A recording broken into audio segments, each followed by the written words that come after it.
Good morning, and welcome back to my channel. My name is Ulwando Naiweba. That's what they used to call me in school, guys. Yo, the way it used to irritate me. I'm like, guys, it cannot be so hard to say Naiweba. What you say, Naiweba? Talking about my biggest challenge.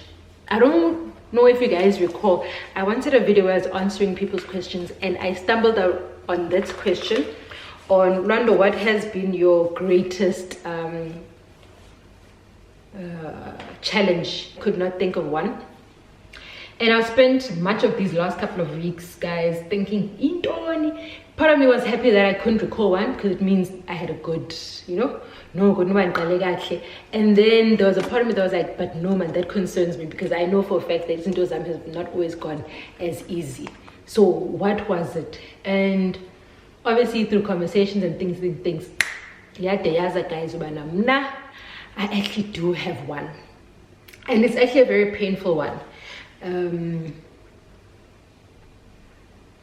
So telling this as raw as I'm going to tell it is probably the first time I've said the story since I last said it to the last person. I don't know, but basically, guys, I never talk about this as explicitly as I'm going to share it with you. So the biggest challenge that I had in my career was not necessarily an event specific related issue. It was more in my personal fund, where I had to make a decision between investing in myself or investing in the business. I grew up in a home. I had a mom and a dad. At grade 1, I went to a Model C school. So I grew up pretty comfortable. Whatever trials my parents were going through, my brother is the one who really felt, who knew when things. And so I can say I lived a very sheltered life. It was only when I got to tertiary when I realized, like, in school it's easy to blend in because everyone has a uniform, we all have the same books, a pencil is a pencil, a school bag is a school bag. Yes, you're not carrying Adidas or Ripkel, but you're carrying one. So when I got to tertiary, that's when now you must wear CVs, which is casual clothes. That's when now you can start seeing good. Oh, okay, hey, I'm fine, but as easily as they could before, because before, I mean, it was CVs day 20 rand, 5 rand, excursion camp 200. Now suddenly you're getting to tertiary and textbooks are like 700 bucks. You need to buy food, so that's when the early 20s of mine, where I started making really bad decisions. I got the accounts, so those accounts they call student account DOS. I got an account, and what starts out small becomes a very big snowball at the end. Fast forward, I didn't make it to my last year because the imali yaphela, and I'm like, imali yaphela. But now I was like, there's no way I'm going back home. I'm gonna stick it out and try do something. Let me try find jobs, let me do anything I can do, but I'm not going back home. So I stuck it through. Shout out to my brother. He played a big part in me sticking it through. Guys, they were right. I enrolled myself in school back in 2 years because I'm that person. I never liked it. Doesn't appeal you. I didn't like the feeling of I didn't do something, I didn't achieve. From a family of teachers, I graduated. My dad had a degree in his 50s, guys. He just pitched up one day in with his graduation regalia, and it was like, I graduated today from a 40. Like, but dad, where, and it's one of the proudest things that my dad has done, to be able to graduate in front of his kids, for us to actually see, which you're never too old. I know much of what I am and who I am goes back to my dad and my mom and the teachingness Namke, I had that drive to say never days. So as a two, enrolled myself. My 3-year course, I think, took me 3.5 years, if not 4 years. I kept failing accounting. Yeah, I call way. Eventually, I got a tutor. I was seeing that guy twice a week. Aced my exam, graduated, first day of my life. But now with working came now you want a car. Now you have money, you can afford things. So I got a car, I got a credit card, I started to travel. Guys, I was living my best life. Really, I lived my best life. But my best life, I was living beyond my means. My salary was not enough. I was actually compensating my lifestyle to the money that I was making with events. Fast forward, so now so the thing about accounts, they snowball. So you open an account and it's 1,000 rand credit and you're taking just a jean there and a shoe there. But these things, they snowball. Then now I'm having a credit card. Now I have a car, there's repayments. My car had a loan, so I had a loan also. Another very bad decision on my part. The loan, guys, then we'll have a money. If you're interested about my money journey and my money conscious ways, I'm happy to share them with y'all. Comment in the video, comments on the video at the bottom, please. And so Ulwando now is starting to feel the pressure. My last, and I think this was the lowest point of my life. I was stuck in traffic driving from work to Yakutu. I was going home. I'll reference this to anybody who's ever wondered why Ulwando does not drive. Guys, most people who know me don't know that I don't like to drive. Believe it or not. Those that I work with know for a fact I don't like to drive. I leave my car at home and I take a taxi to work. I do that not because, I mean, guys, who wants to be taking a taxi when you have a car? Must up.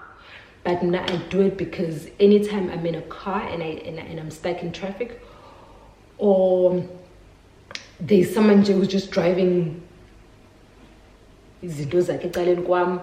or if I don't feel bad that day, anytime I'm in traffic, I go back. Like there's a part of me that I can feel, like, you know, when something happens to you, or you have like an ex-boyfriend, or you have something, they always say it's the smell that gets you. It's not seeing the person, it's just when you go and immediately wants to go back to that place. So driving does that to me. So if anything, I much enjoy driving other people's cars. Like, I'm happy to drive my mom's car. I'm happy to drive my brother's car, his girlfriend's car. Yeah, but those are always more on a casual, you know, it's a drive, it's a Saturday. It's not like I'm going to work. So anytime I have to drive for purposes, example, like for events, I don't like to drive to events because I feel my mind needs to be there. So I feel the pressure. So when there's an event, I prefer to leave my car and I go with the truck. Like, guys, I'm calling it truck drivers. Number 9, driver 1, in front seat with the workers. Back to, I'm stuck on the freeway. It is pouring rain, the kind of pouring when you need to get like a vaslap or something and you need to wipe the windows. Firstly, I'm anxious because I'm running late. I'm anxious, I'm stuck in traffic. I'm anxious, all the roads going out and everything. Joburg was just a standstill on the highway. And then I felt like was too small. I felt like the seats and everything was just coming too close. My chest kwavaleka. And then I had pressure and my eyes got blurry. Then I started feeling like I want to cry. And then I started crying, but I was doing the ugly cry, the Oprah cry, and I couldn't breathe. Then I couldn't breathe. So I was crying, I was going in the car. I'm like, what is happening to me? I can't breathe. So I opened the window. I had electric windows. I opened up the windows and I stuck my head out. Remember, it's pouring, like pouring rain. I stuck my head out the window. The whole side of my face and part of umzima wam. But I didn't care about getting wet at that moment. It was such a relief because I just wanted to breathe. I couldn't breathe. I was suffocating. I was in pain. I felt like I was trapped and something was squashing me in, guys. And I've always said this. Me and small spaces, we are not friends. And I was just like, I can't, and I pulled out crying. So obviously nobody saw what was happening because everyone's too bothered with their cars, and you really cannot see into the other car because the only thing you can see is here because you are cleaning your windscreen. I call my mother and I start crying, guys, to my mother. Like I sob. And I'm like to my mother, Mama, I can't. Guys, I'm getting emotional just even replaying this. And I thought I wasn't gonna be because I got emotional writing this and thinking about how I'm gonna say it to you guys. Mama, I can't. I can't. Like, I give up. This is me. I'm throwing in the towel. Kunzima. It's painful. It hurts. It's a lot. It's hard. I can't. Like, Mama, Mama, tell her what you must do. What you must. If it means I'm coming to come home from Joburg, Diabuya. Like, I can't. And obviously Mama's on the other end. First few minutes she's like, what are you crying for? What's wrong? Talk to me. Eventually I stop crying and she's like, breathe. She's like, going, it's like, Rando, breathe. And so I'm breathing and I'm trying to get my message across. And obviously she eventually gets it good. Okay, then I'm having a meltdown. OP, I'm in traffic. Like, okay, Pamela, you need to keep sane. How far are you from home? I'm like, no, I'm just like 10 minutes away from home, but because of traffic, I'm probably going to be sitting here for an hour. It's like, okay, it's fine. Breathe. Call at home, tell them you'll be late, but breathe, you know, like, just breathe. Open the windows, get some, like, breathe. Oh. From that day, 3 or 4 years ago, I then made the decision that changed my life. At that point, I needed to choose between my life and keeping up the pretense of a perfect life. Not to say I wasn't happy. Let's not don't confuse this. Guys, I was happy. I was happy living my nice life problems. I'm a person who's adventurous. I love traveling. So I was happy doing all those things.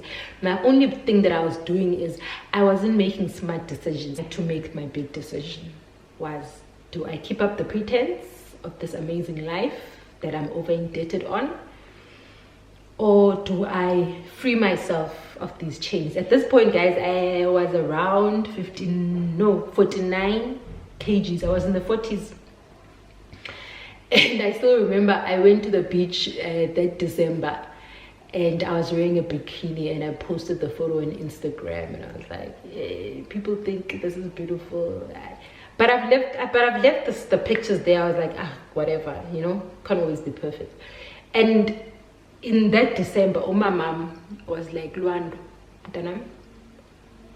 something's got to change.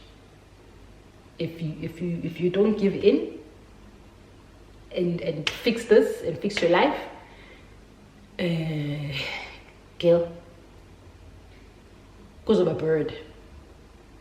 And I came back from a job back that December, and I made the decision that March, it was Easter, just before Easter, and I've never looked back.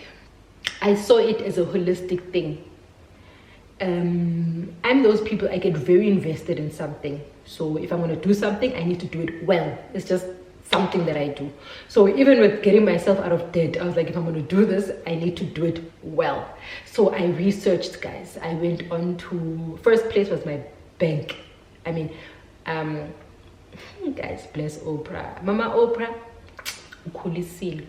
I referenced back to the videos of Oprah and Susan about how they said the first step to debt management is opening up those statements, answering those calls. Remember those private calls that you was balek?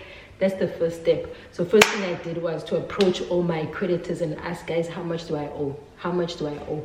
I started because and then I started to watch Susie's some of her videos. I followed her on Twitter, and everything that I was reading about, you know, also the, what's her name, the financial bunny. I love her to bits and pieces. Thanks to Lerato for buying me that book as a gift.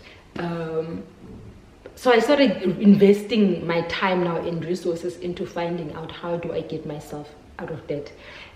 Even with my friends, I drew closer to friends who understood interest, debts, accounts, people who could assist, help me make better decisions in my life.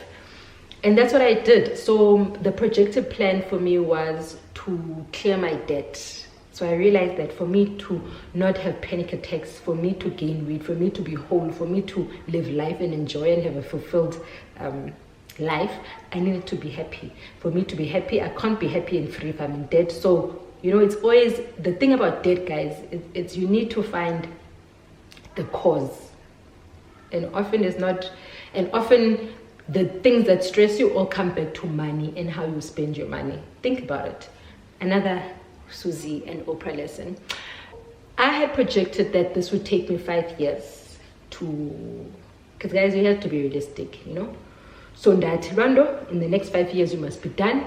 I was strategic about it. I had in my journal. I always carry a journal. I always have a journal. I wrote down, this is the plan. This is how we're going to do it. And I took it, not year by year, guys. I took it month by month. And slowly and steadily, instead of now living my best life, instead of reinvesting in my business, I started paying back my debt. I paid back. 3 years into it, I was like, Yazini. Like, I feel like I have been doing this, and I was starting to have self-doubt. Am I actually ever gonna survive? I was starting to get the FOMO. My friends are going on trips, my friends are doing things, my friends are going, guys, when you cut your life and you change to be better, you miss out on so many things, and you realize, not that you don't have fun with your friends, you don't have fun in the things, or don't enjoy the things, and now you're like, le mali bengisebenzisa on this thing would have been better on this thing. You understand? Now you start making these decisions where now you miss out on things, and sometimes your friends are not always happy because you're missing out on things. I remember sometimes I wouldn't be able to go home because I wouldn't be able to afford a plane ticket, and I refused to take a bus. And my mom would be like, but Luanda, like, but Mama, no, if I'm not, Mama, ibasi and easy, dizoza, and dinimali, and when I fly down. So it's hard, guys. So around my 3 years, I felt like, I'm tired. It was either quit or carry on. And I was like, yay, I'm already halfway through. I can't quit. Let me just carry on. But what I did now, because I was so frustrated, I got angry. Now I got angry at myself, and I wonder, how could you put yourself through that? Everything around me, everyone's having their best lives. I can see my friends are doing great in their businesses, and obviously I'm for it. Now my business is doing well, but it's not doing as well. My events are not as great. I'm getting bookings, I'm fully booked, but I can see the quality of my work, the level of my work that I'm putting out is not where it should be, because holistically I'm not okay. So I took that anger again, and I said, this time, I had 2 years left. Instead of that 2 years, I'm going to squash it into one. Guys, that year I was a shadow. I went on for that year, and I had friends I didn't see because I was never available. I was never home. I was always out doing events. That's all I said, events. And I took every last cent, and I paid, guys, and I paid off everything, and I paid. Eventually, guys, a whole year before I was supposed to finish it, which was last year, December, I finally reached my goal, and I was debt free. Think about being debt free. Being debt free has been the best decision of my life, as opposed to investing in my business. It was the most challenging, guys, the most challenging 4 years of my life, but they were the most rewarding. Financial freedom has given me ease of life. It brought me literal freedom. I'm not chained to anything. I don't owe anybody. I live my life. I live a very simple life. Guys, don't let social media fool you. It has made me less anxious and less desperate about things. because after 3 years, 4 years of committing to a decision, I know I have a very, very strong willpower when I want to do something. So if I don't want to do something, I can just say I don't. And when I do say I'm going to do it, I know ngizoyenza. And this time, the yenza with less anxiousness, because now it's for personal satisfaction. Patience, I've learned patience. And all these things I'm mentioning, guys, are things that I use a lot in my business. Patience. I know I don't have credit. I don't have a credit card. I don't have a loan. And that means I need to buy everything cash. Chairs, tables, and events, guys, those things are expensive. I don't borrow money. I use my own money. I buy everything cash. Guys, I don't even like to do lay-by, because I still feel like for 3 months now I'm chained to that one retailer. No, I'd rather save for 3 months than go buy what I want. If I don't have it, I don't buy it. If I don't have the money, I don't go. My health, guys, I'm not saying I don't get sick. Yes, I can get sick, but even the weight here, I could see my weight coming back to normal. Some people didn't really notice how skinny I was, because they were like, oh, when you figure, but I knew when I was skinny bad. And now I'm slender good. Do you understand? So the impact that it had on my friendships, a lot of relationships also were affected by it, some negatively, some positively, but either way, this decision of 4 years, because a lot of people, it takes a strong relationship to be able to encourage someone to do something that you can't do, but you see them doing it. Do you feel me? To praise someone for achieving something that you only dream of. But I've always tried, and I still do this. My friends know I'm always the pro. Guys, let's be debt free. Let's do this. Let's do that. But now, it means that I have a business that's fully fledged. It's standing. It's still 6 years in. I don't have debt. I don't have anything. You understand? If I make money in my business, when I go back to events, when I make my 100% profit, it will be pure 100%. You understand? Because I don't owe anyone, and that's the beauty of being debt free. I will not change the decision for anything, guys. It was the hardest 3 years of my life, but I learned so much. And that was it for me. That was the hardest thing, guys. To be financially free. To think, guys, it was the hardest 3 years fighting, but eventually I won. I'm financially free. Thank you so much for watching, my loves. Please do share with me in the comment section. I would love to know if you relate to any part of the story, and if anything, if you have something that you feel like Yazin was the hardest challenge of your career or your events or your business startup, please, I would love to know, just so I can know about the struggle is real, guys. It's not always perfect to start a business, and it's not always perfect to be in the events world, but yeah, and you stay focused. Inshallah.